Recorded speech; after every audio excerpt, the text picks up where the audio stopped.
அவங்க போய் எப்படி ஆதரிக்க முடியும்? டிஸ்குவாலிபிகேஷன் வருது சார். அவங்க கட்சி தலைவர் நான் சொல்றது எல்லாம் அங்க இருக்கிற 24 பேரோ 25 பேரோ என் நண்பர்கள் தான். ஒன்னும் அவங்களுக்கு நான் எதிரான கருத்தை சொல்லல. அதாவது அவர்களை நான் புரிஞ்சுக்கணும்னு சொல்றேன் இந்த நேரத்தில். ஏன்னா உங்களை பத்திரிகையாளர்கள் மூலம் அவர்களுக்கு எல்லாருக்கும் சட்டம் தெரியும். எல்லாம் அரசியல் உள்ளவர்கள். அவசரப்பட்டோ கோபப்பட்டோ அவர்கள் செய்கின்ற முடிவு அவர்களுக்கு விபரீதமாகும். அம்மாவின் ஆட்சி கொண்டு வரணும்னு சொல்லிட்டு அவர்கள் இவ்வாறு செய்வது உறுதியாக அவர்களையும் பாதித்து அம்மாவின் தொண்டர்களையும் பாதிக்கும். அதனால அவர்கள் ஒரு உண்மையை புரிஞ்சுக்கணும். ஒரு பொலிட்டிக்கல் பார்ட்டியோடைய தலைமை தான் அங்க சட்டமன்ற குழு நிர்வாகிகளை நியமிக்க முடியும். திரு பழனிசாமி அவர்கள் நியமித்திருக்கிற கொறடா தான் நாளைக்கு சட்டமன்றத்தில் ஏற்கனவே பல தீர்ப்புகள் இருக்கு. ரீசெண்டா வந்த மகாராஷ்டிரால வந்த பிரச்சனையில சுப்ரீம் கோர்ட் தீர்ப்பு இருக்கு. இதை தாண்டி இவங்க எந்த கோர்ட்டுக்கு போக போறாங்க? சபாநாயகர் எவ்வளவு நாள் காலம் தடுத்த முடியும்? இன்னொரு 10 நாள் காலம் தடுத்து வர அதுக்கு ஒரு லிமிட் இருக்கு. அந்த இபிஎஸ் அவர்கள் தரப்புல இருந்து நீதிமன்றம் சென்றா இதெல்லாம் வெட்ட வெளிச்சம் ஆயிடும். அவர்களுக்கு மந்திரி பதவி கொடுக்கப்பட்டால் உறுதியாக உங்களுக்கு சிபுசோரன் வழக்கு போல அது வந்துடும். அதனால இது பெரிய குழப்பத்தை தான் உருவாக்கி இருக்கு. மக்கள் இப்படி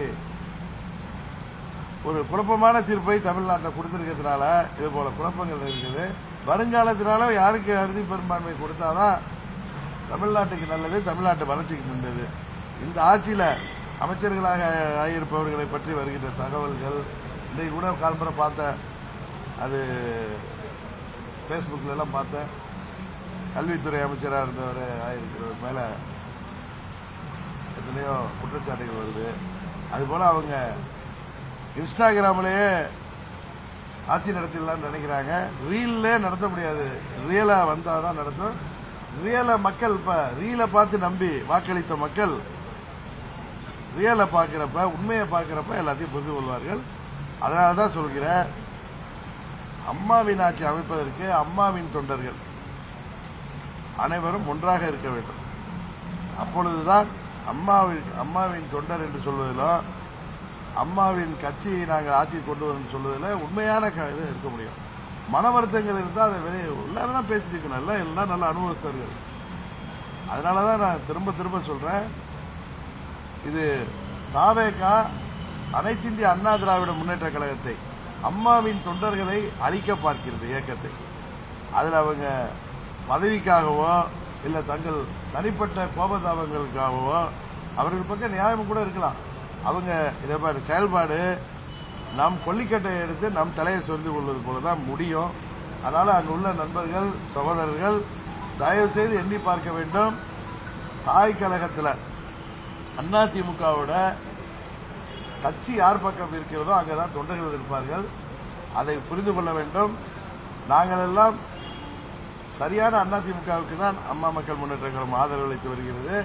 நாங்கள் தேசிய ஜனநாயக கூட்டணியில பாரதிய ஜனதா கட்சி கூட்டணியில தொடர்கிறோம். உங்க நண்பர்கள் எம்எல்ஏக்களா இருக்கக்கூடியவங்க அதிமுக இருக்கிறவங்க உட்கட்சி ஜனநாயக அடிப்படையில் இதை அணுகிறாங்களா அல்லது பலகீனமானவர்களா இருக்காங்களா? உட்கட்சி ஜனநாயகம்னா இப்ப ஒரு 25 சட்டமன்ற உறுப்பினர்கள் அவங்க கூட ஏதோ மாவட்ட செயலாளர்கள் போயிருக்கவங்க உள்ளுக்குள்ள இருந்து பொதுச் செயலாளர்கிட்ட பேசணும், நியாயம் கேட்கணும். அதற்காக அவங்க ஜனநாயக ரீதியா அவர்கள் போராடலாமே தவிர வெளியில போய் இருந்துட்டு தாவேகாவை ஆதரிப்பது அறம் என்று சொல்லும் பொழுது அதை அம்மாவின் தொண்டர்கள் அதிமுக தொண்டர்கள் யாரும் ஏற்றுக்கொள்ள மாட்டார்கள். தாவேகாவோட போய் கூட்டணி வச்சு அதுல அமைச்சரானாதான் அதிமுக தொண்டர்கள் எல்லாம் மகிழ்ச்சி அடைவாங்க அப்படிங்கலாம் கிடையாது. 10 ஆண்டுகளாக திமுக ஆட்சி பொறுப்புல இல்லாம இருந்த இயக்கம் தான்.